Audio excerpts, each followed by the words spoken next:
nhưng riêng mấy cái sống đẹp khát sống bắn nhị dục nè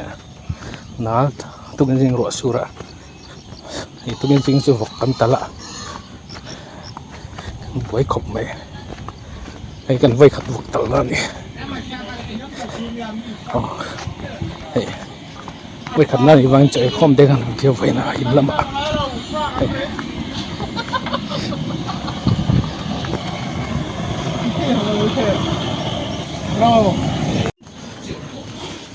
ini là tụi cái riêng lâu tầm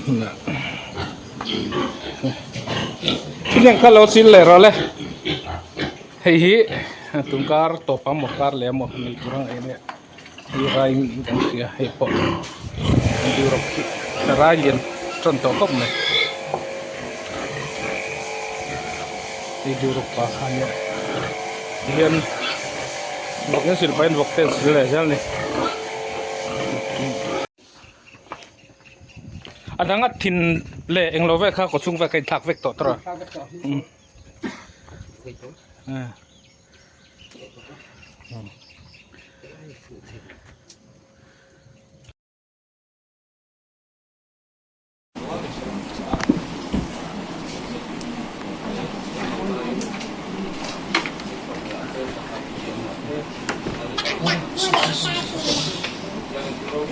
mimpi saka lo ne ni ti ka kuna nya ti ka kuna nya dan su ko na da su ko su ya ne la lo ma lo su ka sai ko ni la sai na ko da lo ki ka lo ni lo su ka ni lo ni da lo ni da ki ana ko lo la ni se la ko wa ko ina kon ku le fa te ko na chẳng đi và tiền ông mà dùng một cái lên rồi nó mua đi và nó được free nó được xem mình ít nó đi anh đi also nó cũng also passa also nó được xem mình mas đi khác nó ăn xin nó sang lên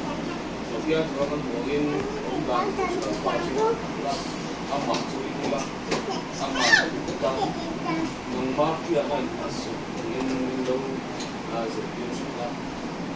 mungkin dan kita main kata tanpa pun kosong untuk itu kan tidak akan mengenal Cina. Apa lo sudah tanpa pun kita akan tahu